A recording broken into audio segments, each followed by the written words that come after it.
మా పేరు గుర్తు పెట్టుకోరు మీరు ఫస్ట్, ఎందుకంటే మరి ఏదో హ్యాష్ ట్యాగ్ ఇవ్వాలి కదా.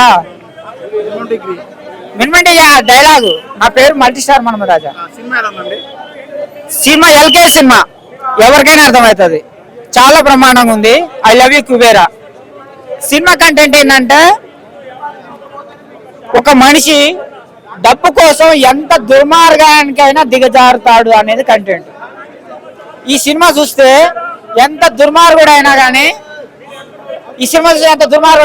ఇది కరెక్ట్ కాదురా భయ్, మారాల అనేది మార్పు వస్తుంది. బాగుంది. నాగార్జున గారి కంటే నేను Telugu I love you Telugu director, I love you industry. కానీ కేవలం ఈ సినిమా కుబేర సినిమా పరంగా ధనుష్కి నేను సపోర్ట్ చేస్తున్నా, లవ్ చేస్తున్నా. ఈ సినిమా వరకే, ఓన్లీ ఈ సినిమా వరకు లవ్ చేస్తున్నా. ఐ లవ్ యూ ధనుష్, బాగా చేశాడు, చాలా బ్రహ్మాండంగా సినిమా. మొత్తం గరీబ్ వాళ్ళని వేధించ, వాళ్ళకు మంచి చేయకపోయినా లేదు కానీ చెడు చేయొద్దు అనేది. బాగుంది మేడం, బాగుంది సార్, చాలా బ్రహ్మాండం ఉంది. నేను ఎక్కువ రొమాన్స్ సినిమాలు అయితే బాగా నాకు అనిపిస్తుంది. ఏ రొమాన్స్ లేకుండా నాకు నచ్చేటట్టుగా తీసాడు సినిమా. బాగుంది, దాని తగ్గట్టుగా తీశాడు. చాలా నాకైతే తెగ నచ్చేసింది. పోయిరా మామా, నాకైతే కొంచెం బాగా అనిపించింది. ధనుష్ది నాగార్జునది ఇద్దరిది బాగుంది. ఇద్దరు చాలా బాగా చేశారు. ఇద్దరికి చాలా ఎక్స్పీరియన్స్ ఉంది. అసలు కమెంట్ చేయడానికి ఏం లేదు, యాక్టింగ్ బాగాలేదు అని బాగా చేశారు ఇద్దరు. ఎప్పుడైనా ధనుష్ న్యాచురల్ గానే చేస్తారు. తన మూవీస్ మనం చాలా చూసే ఉంటాం, తమిళ్ మూవీస్. ఎట్లా అంటే చాలా ఏం లేని వాళ్ళు ఎలా చేస్తారో అలానే చేశారు. నిజంగా మూవీ లాగ్ అయింది అంటున్నారు. సెకండ్ హాఫ్ కొంచెం ఉంది, బట్ స్టిల్ మంచి సబ్జెక్ట్ అండి, చూడాలి మూవీ, మటుకు మిస్ అవ్వద్దు. ఓవరాల్ గా నాకు చాలా బాగుంది. మెసేజ్ ఓరియంటెడ్ ఉంది. బెగర్స్ గురించి, వాళ్ళు కూడా మనలానే మనుషులు, అంటే వాళ్ళకి ఏమైపోయినా ఎవడు పట్టించుకోవడానికి లేడు కదా అని ఏమన్నా చేయొచ్చు కాదు, వాళ్ళు కూడా మనుషులే, ఫీలింగ్స్ ఉంటాయి అన్నట్టు చూపించారు. అది message. But subject line is totally different. ఇంకా బ్లాక్ మనీని వైట్ మనీగా చేంజ్ చేసుకుంటున్నప్పుడు బెగ్గర్స్ని ఎలా వాడుకున్నారు, వాళ్ళకి జస్టిస్ మూవీలో వరకు అయ్యింది. బట్ రియల్గా కూడా మనం వాళ్ళకి అంతే ఎక్స్పెక్ట్ చేయాలి అని అనిపిస్తుంది మూవీ చూస్తే. అండ్ తను కాంబినేషన్ చేస్తారు కదా, లవ్ స్టోరీస్ చేస్తారు. ఇది టోటలీ డిఫరెంట్ సబ్జెక్ట్ లైన్ అన్నమాట. నాకైతే నచ్చింది. అంటే ఆల్రెడీ మనం పిచ్చిగాడు మూవీ చూసాం కదా, అది లేదు. అది ఏంటి, రిచ్ పర్సన్ బెగర్ లాగా చేస్తాడు. ఇది అలా కాదు, totally different movie, different subject line. థియేటర్లో వచ్చి చూస్తే చాలా బాగుంటుంది, ఓటీటీలో చూడకుండా. ఇదే నేను చెప్తాను. ఆమెది సపోర్టింగ్ రోల్ అండి. సపోర్టింగ్ రోల్లో ఆమె బాగానే చేస్తుంది. ఇంకా నో కామెంట్స్, పెద్దగా ఏమి ఉండదు. బట్ మూవీ మొత్తం ఉంటుంది, స్టార్టింగ్ నుంచి ఎండింగ్ వరకు సపోర్టింగ్ రోల్. చిన్న క్యారెక్టర్ ఏం కాదు. కామెడీ అంటే అదే, ఇంకా కొన్ని పంచులు, డైలాగులు ఉంటాయి కదా, అవన్నీ ఉన్నాయి. బాగానే ఎంజాయ్ చేసాం మేమైతే. డిఫరెంట్ సబ్జెక్ట్ అంతే. థియేటర్లో చూడండి, ఓటీటీలో వచ్చినాక అయ్యో థియేటర్లో మిస్ అయినాం అనుకోవద్దు. సెకండ్ హాఫ్ కొంచెం లాగ్ అయింది, ఏమైతే లాస్ట్లో ఇంకా నెక్స్ట్ ఎంతసేపు అని ఫీలింగ్ వచ్చింది. లైక్ కొంచెం డ్రాగ్ అయ్యింది, but still it's good movie.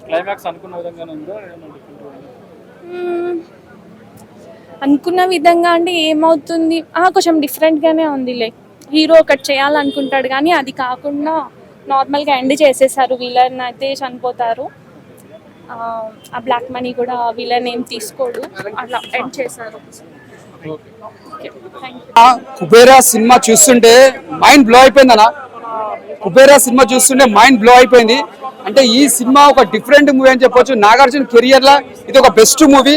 ఎందుకంటే ఛానల్ నాగార్జున గారు మనం కొత్త యాంగిల్ తీసుకున్నామని చూస్తాం. కొత్త యాంగిల్ లా శేఖర్ కమల గారు ముందుగా హ్యాట్స్ ఆఫ్ సార్. ఎందుకంటే మేము నాగార్జున ఫ్యాన్స్ కి మాకు ఎలాంటిది కావాలో అలాంటివి చూపించి మీరు నిరూపించుకున్నారు.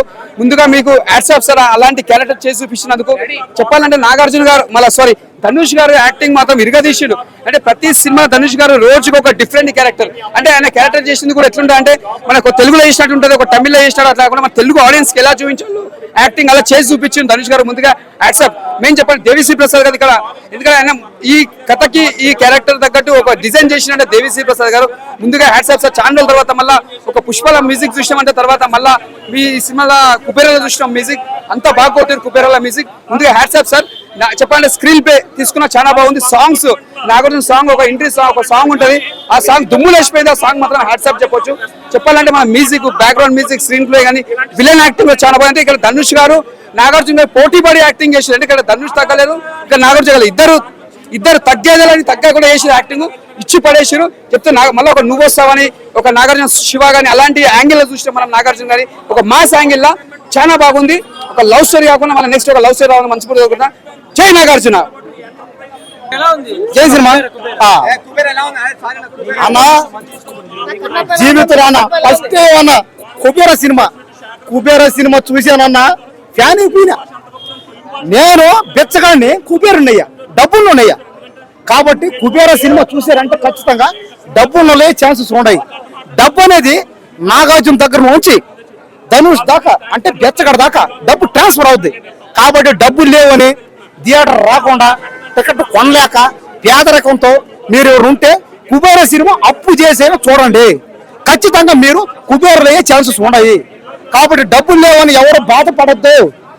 ఈ సినిమాలో డాన్సులు కానీ ఫైట్లు కానీ రొమాన్స్ కానీ కామెడీ కానీ ఆటలు పాటలు మాటలు అబ్బా అసలు ఏం కావాలి చెప్పండి, పిక్కోండి. అందరూ మీరు రష్మిక మండనే మీకు ఇష్టం వచ్చినట్టు పిక్కోండి కావాలంటే. చూసా ఎన్నిసార్లు చెప్ప ఆన్లైన్ లో ఉందనే. ఖచ్చితంగా రేపటి కల్లా 10,000 కోట్లు సినిమా 10,000 కోట్లు వచ్చి సినిమా ఇండస్ట్రీలో అందరూ కుబేరులుగా కాకపోతే ఈ సినిమా చూసిన కుబేరులుగా కాకపోతే నేను ఇస్తా గ్యారంటీ. మీరు కుబేరులు కాకపోతే నా కాడ రాండి, నన్ను అడగండి, నేను మీకు ఇస్తా. అడ్రస్ ఎక్కడ ఉంటున్నాం, ఇంకేమంటున్నాం, ఏడగా ఉన్నాం. అడ్రస్ ఇక్కడే ఉంటా, శుక్రవారం ఉంటా. రండి, మిమ్మల్ని కుబేరులు చేసే బాధ్యత నాది. అన్న సినిమా ఇప్పుడే కుబేరా చూసి వస్తున్నానన్న. ఆ మూవీకి ఉన్న టైటిల్ ప్రకారంగా మాత్రం కలెక్షన్లు అయితే రాలేకపోవచ్చు. ఇది మాత్రం జనాలు డైరెక్టర్ ప్రొడ్యూసర్ యాక్సెప్ట్ చేయాల్సిందే. నాకు తెలిసి శేఖర్ కమల గారు ప్రొడ్యూసర్ గారు కూడా ఆల్రెడీ యాక్సెప్ట్ చేసిన ఫ్యాక్ట్ ఇది. 1 year తర్వాతనో 10 రోజుల తర్వాతనో జనాలు దీన్ని మంచి సినిమా అంటారు, వచ్చినప్పుడు మాత్రం యాక్సెప్ట్ చేయరు అని. సో అదే జరిగింది ఇప్పుడు కూడా.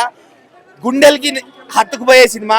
అంటే డబ్బు మనిషిని ఎంత నీచానికి దిగజార్చేలా చేస్తుంది అనేది ఒక చిన్న కాన్సెప్ట్ మూవీకి. ఒక మంచి సోషల్ మెసేజ్.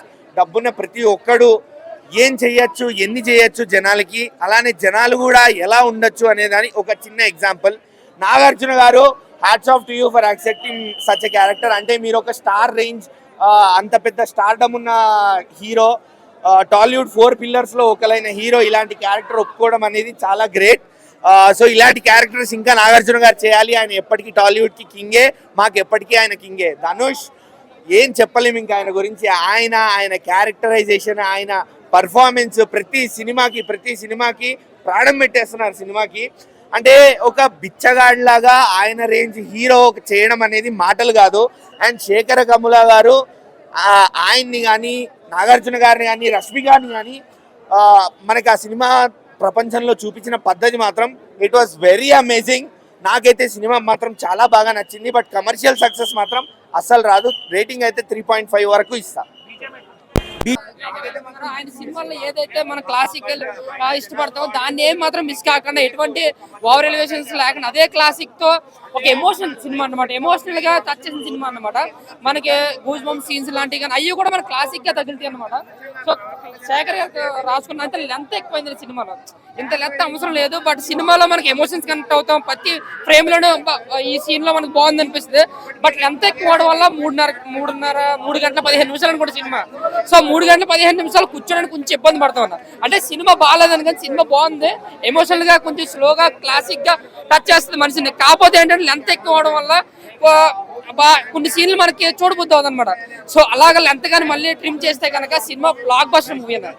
రష్మి గారి క్యారెక్టర్ సినిమాకి అవసరం లేదన్న, నిజంగా చెప్తున్నాను. రష్మి గారిని అక్కడ తెచ్చిపెట్టాలని అవసరం లేదు. బట్ ఏదో క్యాస్ట్ కోసం సినిమా గ్రాండియర్ కోసం తెచ్చుకున్నారు. అయితే ముఖ్యంగా సినిమా అంతా కూడా ధనుష్ నాగార్జున గారి వైపు నడుతుందన్న. బట్ స్టోరీ విధంగా కూడా చాలా బాగా రాస్తున్నారు, స్క్రీన్ ప్లే కూడా. బట్ శేఖర్ గారు ఏదైతే రాసుకున్నారో అదే ఏదైతే చెప్పాలన్నో అది క్లియర్ గా చెప్పారు. బట్ ఇందులో ధనుష్ గారు యాక్టింగ్ కోసమే మాట్లాడుకోవాలన్నారు. నాగార్జున గారు కూడా ఆయన క్యారెక్టర్ ఎన్నో చేశారు అని రెగ్యులర్ యాక్టింగ్ అలా కనిపించింది, కానీ ధనుష్ గారు మాత్రం చింపేశారు. ఇంకా మ్యూజిక్ మాత్రం బ్యాక్గ్రౌండ్ స్కోర్ చాలా అంటే చాలా బాగుంది. ఇంకా నాకైతే ఒకే సాంగ్ బాగుంది, పోయిరా పోయిరా అనే సాంగ్ అయితే మాత్రం చాలా అంటే చాలా బాగా అనిపించింది. థియేటర్ అందరూ కూడా విజువల్స్ చేస్తారు, కొరియోగ్రఫీ బాగుంది సినిమాలో, చాలా బాగా అనిపించింది. బ్యాక్గ్రౌండ్ స్కోర్ ముఖ్యంగా చెప్పి ఎవ్రీ ఎమోషన్ సీన్స్ లో కూడా మనకు కనెక్ట్ అవుతుంది, కళ్ళని నీరు తిరిగితే. అదే క్లైమాక్స్ 40 minutes అయితే నిజంగా ఎమోషనల్ గా టచ్ చేస్తుంది అనమాట. సో ఓవరాల్ గా శేఖర్ కమల్ని ఏదైతే నమ్మొస్తారో అదైతే సినిమాలో ఉందో ఒక క్లాసిక్ ఎమోషనల్ సినిమా అన్నాం. బట్ ధనుష్ యాక్టింగ్ అయితే మాత్రం నిజంగా అన్నం పెట్టాలన్నమాట. సినిమా అయితే మాత్రం చాలా బాగుంది. బట్ ఏంటంటే లెంత్ ఎక్కువ అవడం వల్ల 2 సార్లు చూసే వ్యక్తి ఎవరైతే ఉంటారో వాళ్ళు కొంచెం బోర్ ఫీల్ అయి ఉంది. బట్ ఓవరాల్ గా ఒకసారి అయితే హ్యాపీగా వచ్చి చూడొచ్చు అన్న. సినిమా అయితే ఒక ఎమోషనల్ బ్లాక్ బస్టర్ చెప్పుకోవచ్చు. రేటింగ్ వరకు అయితే 3 ఇస్తాను. Thank you.